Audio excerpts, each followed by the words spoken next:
Welcome to Book Fairies First Look. I'm your host, Micki Bare. Today, I am excited to welcome Andrea Dorn, who is a mom, author, psychotherapist, founder of Bloom Therapy and Wellness Center, and has worked in the social work field with adults and children for over a decade.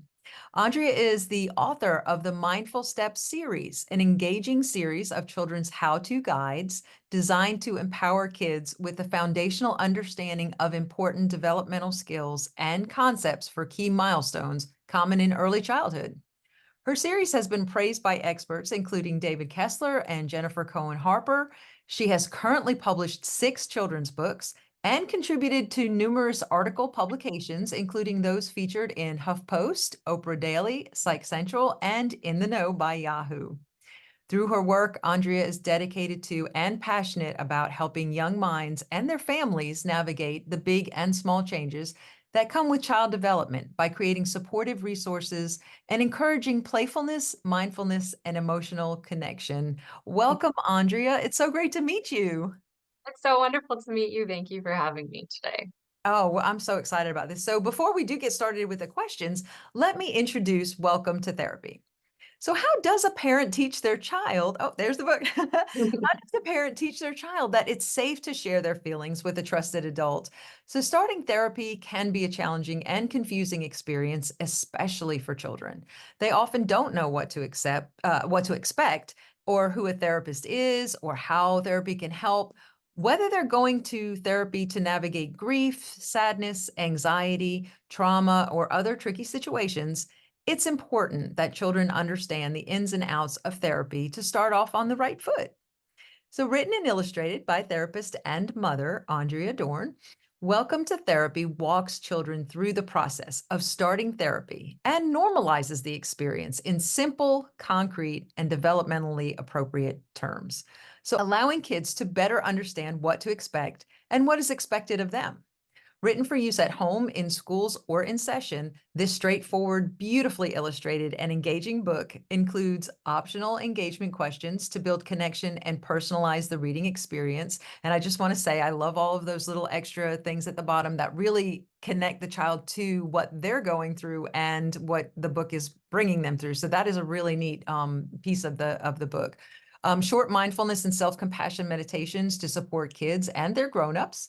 A feelings chart. I also love that to help kids name their feelings or point to their feelings. Tips and suggestions for parents to best support a child in therapy. So, Andrea, your book is a great tool to bridge that unknown between situations and the therapy that can help a child navigate those big feelings. What inspired you to write Welcome to Therapy?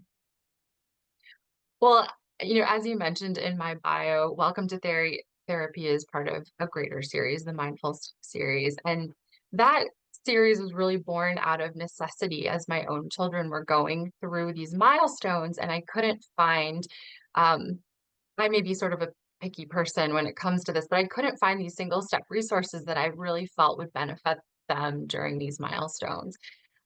So I kind of started developing this idea that maybe I could write these books. And I felt kind of uniquely qualified because of my background in psychotherapy and my knowledge in childhood development. Um, so I really, with, Welcome to Therapy, it felt like sort of a natural next book for me, especially because of my profession. And, like the introduction says, it's a really difficult thing to describe some of these concepts to kids. How much do I share with them? What do I share with them? Am I going to overshare? How do I introduce these tricky concepts to kids? So I wanted to be able to, kind of as a love letter to my own profession, but also to the people that I've worked with over the years. I wanted to be able to normalize that process and normalize reaching out for help, normalize the therapy process so that, caregivers and professionals had um, kind of a foundational language to use when they were talking to these concepts about kids. So it really came from my own need. And then I wanted to share that with others. But, again, to your question, Welcome to Therapy was really just kind of a natural next for me in my writing journey. There's so many things, so many topics I could write about, but that really like the natural next one for me. And I think this particular book really, it doesn't just normalize and take away all of the strangeness or misunderstanding or whatever. It also empowers the child themselves to kind of speak up or say, hey, I need a break right now. Like, I love that part. So it's just a really good tool, and I was really impressed. And by the way, I love your illustrations as well. You are very talented. I So, appreciate that. so this particular book is a process story. So what is a process story, and why is it so important to have this genre in children's literature? So, full disclosure, process story is something that I created. That's sort of like a term that I coined because I couldn't really find a genre that my books fit into. And I felt like they were kind of an importantly unique genre. There are, they're certainly all nonfiction books, but they're not quite a social story, which is a tool that we often use in with kids who have neurodevelopmental disorders. Those are really like single step resources that focus on the child themselves. But process stories go a little bit beyond that. So they're single step resources. They describe concretely process to a child. Um, but they do it in a way that also reinforces, emotional and thought and physical awareness and connection with the caregiver or the professional that happens to be reading with the child. So it really is a learning tool intended to bridge the gap between the more abstract titles on the same concepts. And this really helps like reinforce these concepts into kids' brains because they often aren't able to place themselves in into the role of the child that they're reading about in these more abstract concept stories. So I wanted to be able to help them get there, and these process stories are sort of intended to help with that. So they're important in kids' literature because I wanted kids to be able to step into those other more imaginative stories as best they could and relate to them, and also be able to bring those same steps to their own lives. So, process story again, something I kind of created just to give my series a name. And I think it's important that we do that as authors. We really give our books a place. But I wasn't sure where that place was, so I created it. And that's the um, thing. It fills this niche that there wasn't enough. There wasn't really the type of thing that you're doing here. I mean, children really have the opportunity to relate the way you set this book up, and it's hard to explain without say, hey, read the book. But it really it does that beautifully, and so children can relate. They can see themselves in that situation and then use it and use those skills. It's skill building as well. So, I Definitely. mean, yeah, it's fantastic. So, what do you hope children and families will gain from reading Welcome to Therapy? So again, welcome to therapy is really kind of a love letter to my profession. I really want to normalize reaching out for help and normalize um, this idea that therapy and asking for help from, these grown-up helpers is okay and it's normal, not just for kids, but also for adults. Um, I think there's still quite a bit of stigma around mental health and around going to therapy, even though it's getting better every day.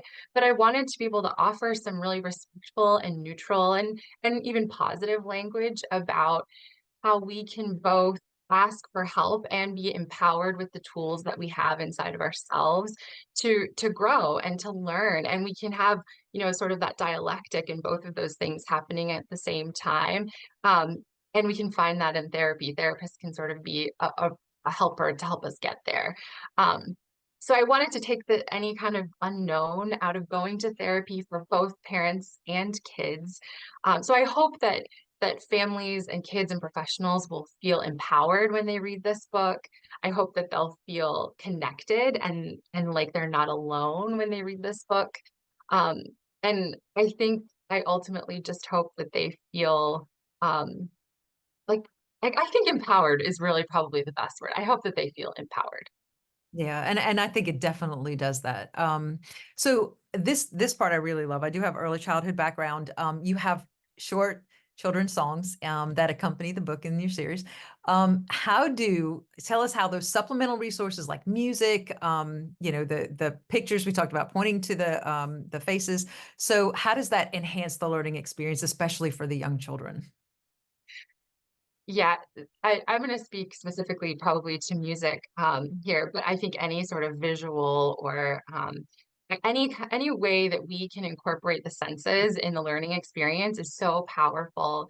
I have kind of an eclectic background. I was a music major. That's my undergraduate degree. And so music has always been something that's been really important in my life. And when I started writing this series, I knew pretty early on that I wanted to incorporate music in some capacity. And so all of my books, including Welcome to Therapy, have these little children's meditations at the end. And usually in most of my books, the children's meditations reiterate the steps that we talked about in the book. Welcome to Therapy is a little bit different because it talks more about the heart message that I'm hoping to sort of share, which is it's okay to ask for help, right? So that was the message that I really wanted to reinforce. And I set all of these to music because music is a tool that activates the part of our brain that's responsible for memory and learning. And it also activates the part of our brain that's responsible for engagement and focus. And so, sort of those factors combined really create this powerful way to reiterate and reinforce any message that we want to send to kids. So I think it's really, I mean, any book really benefits from having additional resources or any kind of engaging back and forth for kids. So pointing at the pictures, let's sing this song together. It just activates different parts of our brain that make the messages stick better. So I wanted to be sure that I incorporated that, especially since my books are really learning tools. But I think any author can do that. And it's a great way to engage kids. So, as a professional who writes within your vocation, this is for all the writers out there. How do or what is your writing and illustrating process? I mean, the book is beautiful. It's really well put together and it reads really well. How do you do all that? What is your process for that? That's a great question. So I have a very chaotic mind. And my mind is always thinking, it's always working on different topics, on manuscripts. Usually it's really piecemeal for me. I have an idea and then I start working on it. I put it away for a little bit and then I come back. If you would have told me I would have been any kind of author in any capacity, I would have probably laughed at you when I was younger. I just did not like writing at all. But I think that really speaks to helping kids and even adults find the type of writing that speaks to them. And even though I am a very chaotic writer, writing children's literature has just been so it's been such a rewarding journey for me. So I usually, because I don't have a background in this, it's really all kind of self um, created.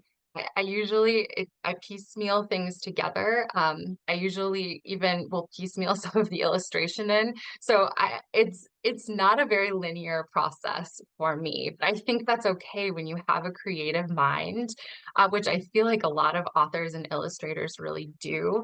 I think it's okay to have your own process and to really like lean into that process, whatever it happens to be. For me, it's all over the place. For other people, it might be very start to finish. And so I think wherever you're at, if you find a love for what you're doing, find a way that works for you, try out different things.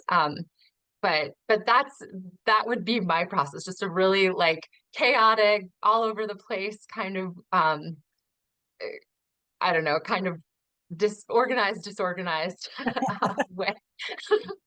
But Yeah, I love it. I've got my background blurred, but if you could see all of the sticky notes and little things that I have up, because something will come to me like I'm in the middle of a 5 book series, and something for book 5 that I haven't even like outlined yet comes to me, and I put it on a sticky note, throw it on the wall, forget about that. go back to working on book 4, So yeah, Yeah, it's whatever. And you kind of it's that chaos, but organized chaos. And it yeah, somehow works. it comes together. Yeah. So this is something that I feel like lots of people could use, will need as a resource. How can other therapists, parents, librarians, teachers, everyone stay in contact and up to date with what you're working on and what you've already put out there? I love to stay connected, love to answer questions. You can find me at my website, andreadorn.com. My email address is andreadornmsw@gmail.com. So happy to receive emails. My publisher, Pessy Publishing, carries all of my resources. I have a couple in the background here, but you can also find them on Amazon. And then I'm on social media too. So you can find all of my children's songs on YouTube. So, Love what it. we were talking about a little bit earlier, that I don't have a very, my recording and, like producing, abilities are not great, but they're there. And I think, they turn out as well as they can. Um, but so you can find all that on YouTube, Mindful Step series on Instagram. So yes, happy to stay connected. Yeah, I think that's probably the best part of being an author is meeting and developing connections with other people. So Well, wow, thank you so much. And thank you for joining me today, Andrea. I just, like I said, I absolutely love the book, and it's definitely filled this gap that we needed to fill, especially, in consideration of the pandemic and all the stuff that's going on. And there's a lot of big feelings out there that a lot of people need to deal with. And so how do we get there? And this really does empower even, the little ones and their grown-ups in getting that help that they need and that they deserve. So thank you so much. Congratulations on the release of Welcome to Therapy. And so excited for the whole series and to see what comes next. Thanks so much. thank you so much. Thank you so much, Micki. It was so great to talk to you today.